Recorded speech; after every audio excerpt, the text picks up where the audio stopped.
இந்த நிகழ்ச்சியினூடாக உங்களை சந்திப்பதிலே மகிழ்ச்சி அடைகிறேன். நீங்கள் சந்தோஷமாய் மகிழ்ச்சியாய் ஆசீர்வாதமாய் வாழ வேண்டும் என்பதுதான் தேவனுடைய நோக்கமாக இருக்கிறது, திட்டமாக இருக்கிறது. அதுதான் எங்களுடைய வாஞ்சையும் கூட. இந்த நாளிலே 2 கொரிந்தியரின் புஸ்தகம் 2ஆம் அதிகாரம் 14ஆம் வசனத்திலிருந்து உங்களோடு நான் பேச விரும்புகிறேன். கர்த்தருடைய வசனம் சொல்கிறது, கிறிஸ்து இயேசுவை கொண்டு எப்பொழுதும் நம்மை வெற்றி சிறக்க பண்ணி எல்லா இடங்களிலேயும் அவரை கொண்டு அவரை அறிகிற அறிவின் வாசனையை வெளிப்படுத்துகிற தேவனுக்கு ஸ்தோத்திரம் என்று சொல்லி வேதம் சொல்லுகிறது. இதை கேட்டுக்கொண்டிருக்கிற அருமையான நண்பரே, நீங்க இன்றைக்கு தோல்வியிலே வாழ்ந்து கொண்டிருக்கலாம். கண்ணீரிலே நீங்கள் ஒருவேளை காணப்படலாம். உங்களுடைய வாழ்க்கையிலே நிம்மதி இல்லை, சந்தோஷம் இல்லை, சமாதானம் இல்லை. வாழ்க்கையில நிம்மதி இல்லை, உங்களுடைய தொழில முன்னேற்றம் இல்லை, குடும்ப வாழ்க்கையில சமாதானம் இல்லை. எந்த காரியத்தை நீங்கள் தொட்டாலும் அது தோல்வியிலே முடிகிறது. ஆனால் நீங்கள் இயேசு கிறிஸ்துவை சொந்த இரட்சகராக ஏற்றுக்கொண்டிருக்கிற ஒரு விசுவாசியாக நீங்கள் இருப்பீர்கள் என்றால் நீங்கள் தோல்வியில வாழ வேண்டிய அவசியம் இல்லை. சகோதரனே, சகோதரியே, ஏன் நீங்க கண்ணீர்ல வாழ்றீங்க? ஏன் துக்கத்தோடு இருக்கிறீங்க? ஏன் உங்கள் முகத்தை தொங்க போட்டுக் கொண்டிருக்கிறீங்க? நீங்கள் வெற்றி அடைய முடியும். 1 யோவான் 4:4 சொல்கிறது, உலகத்தில் இருப்பவனிலும் உங்களுக்குள் வாசப்படுகிறவர் பெரியவராய் இருக்கிறார் என்று சொல்லி இருக்கிறதே. அப்ப நமக்குள்ளே இருக்கிறவர் பெரியவராக இருக்கும்போது நாம் எப்படி தோல்வியில வாழ முடியும்? இயேசு தோல்வி அடைவாரா? இயேசு வேதனையிலே, அவமானத்திலே, நிந்தையிலே வாழ்வாரா?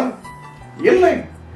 அவர் வெற்றி நாயகன், வெற்றி வேந்தர். ஆகவே அந்த வெற்றி வேந்தனாய் இயேசு நமக்குள்ளே வாசம் பண்ணுகிறபடினாலே நம்மையும் அவர் வெற்றி அடைய செய்ய முடியும். நம்முடைய குடும்ப வாழ்க்கையிலே நமக்கு சமாதானத்தை கொண்டு வர முடியும். நம்முடைய தனிப்பட்ட வாழ்க்கையிலே வெற்றியை அவர் கொண்டு வர முடியும். நம்முடைய தொழிலிலே, நம்முடைய பிசினஸ்ல, நம்முடைய எல்லா காரியங்களிலும் அவர் நமக்கு வெற்றியை கொண்டு வர முடியும். கர்த்தருடைய வசனம் அப்படித்தானே சொல்லுகிறது. அவர் எப்பொழுதும் நம்மை வெற்றி சிறக்கப்படுகிறார். எல்லா சூழ்நிலைகளிலும் வெற்றி சிறக்கப்படுகிறார். எல்லா சந்தர்ப்பங்களிலும் அவர் நம்மை வெற்றி சிறக்கப்படுகிறார். இயேசு இந்த பூமிக்கு வந்ததின் நோக்கமே நீங்களும் நானும் வெற்றியோடு வாழ வேண்டும் என்பதற்காக. ஒரு கிறிஸ்தவன் தோல்வியில வாழ வேண்டிய அவசியம் இல்லை. தோல்வி என்ற வார்த்தைக்கு நம்முடைய வாழ்க்கையில இடமே இல்லை. வாழ்க்கையிலே பிரச்சனைகள் வரலாம், துன்பங்கள் வரலாம், கஷ்டங்கள் வரலாம். ஆனால் அதில் நாம் உட்கார்ந்து இருக்க வேண்டிய அவசியம் இல்லை. யோவான் 16:33 இயேசு என்ன சொன்னார் ஞாபகம் இருக்குதா? இயேசு என்ன சொன்னார்? இவ்வுலகத்திலே உங்களுக்கு உபத்திரவங்கள் உண்டு. இன்னைக்கு நிறைய பேர் அதைத்தான் சொல்லிக்கிட்டு இருப்பாங்க. இயேசுவே சொல்லி இருக்கிறாரு, இந்த உலகத்துல உபத்திரவங்கள் உண்டுன்னு சொல்லி இருக்கிறாரு. ஆகினாலதான் எனக்கு இந்த கஷ்டம், எனக்கு இந்த வியாதி, எனக்கு இந்த துன்பம்னு சொல்லிக்கிட்டு இருப்பாங்க. ஆனா அந்த வசனத்தை தொடர்ந்து வாசிச்சு பாத்தீங்களா? அவர் அதோட நிப்பாட்டலையே. இந்த உலகத்திலே உங்களுக்கு உபத்திரவங்கள் உண்டு என்று சொல்லி நிப்பாட்டி இருந்தா நாம் பரிதபிக்கப்பட வேண்டிய ஆட்கள் தான். ஆனா அப்படி இல்லையே. அவர் என்ன சொன்னார்? இந்த பூமியிலே உங்களுக்கு உபத்திரவங்கள் உண்டு, ஆனாலும் திடன் கொள்ளுங்கள், திடன் கொள்ளுங்கள் என்றார். சகோதரனே, திடன் கொள்ளுங்க. சகோதரியே, திடன் கொள்ளுங்க. உங்களுடைய கண்ணீரை தொடங்க. உங்களுடைய சூழ்நிலை மாறும் நேரம் இப்பொழுது வந்திருக்கிறது. இவ்வுலகத்திலே உங்களுக்கு உபத்திரவங்கள் உண்டு, ஆனாலும் திடன் கொள்ளுங்கள். ஏன்? நான் உலகத்தை ஜெயித்தேன் என்றார். உலகத்தை ஜெயித்த இயேசு உங்களுக்குள்ளே வாசம் பண்ணும்போது நீங்கள் ஏன் தோல்வியில் உட்கார்ந்திருக்கிறீங்க?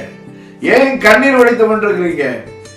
ஏன் தலையை தொங்க போட்டுக்கிட்டு இருக்கிறீங்க? எழும்புங்கள். எழும்ப முடியும். நீங்கள் ஆசீர்வதிக்கப்பட முடியும். வெற்றி அடைய முடியும். வெற்றி உங்களுடைய. ஆகினாலே கர்த்தருடைய வார்த்தையை நம்புங்க, விசுவாசிங்க. இயேசுவின் நாமத்தினாலே அவர் உங்களுக்கு வைத்திருக்கிறதான அந்த வெற்றியை, ஜெயத்தை சுதந்திரித்துக் கொள்ளுங்க. நாங்கள் உங்களுக்காக ஜெபிக்க விரும்புகிறோம். ஆகவே நீங்க எங்களோடு தொடர்பு கொள்ளுங்க. இமெயில் வாயிலாக, கடிதத்தின் வாயிலாக, தொலைபேசியினூடாக எங்களோடு தொடர்பு கொள்ளுங்கள். நாங்கள் உங்களுக்காக ஜெபிப்போம்.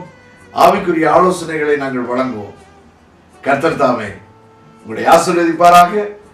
வெற்றியோடு வாழுங்கள். தேவ ஆசீர்வாதத்தை பெற்றுக்கொள்ளுங்கள்.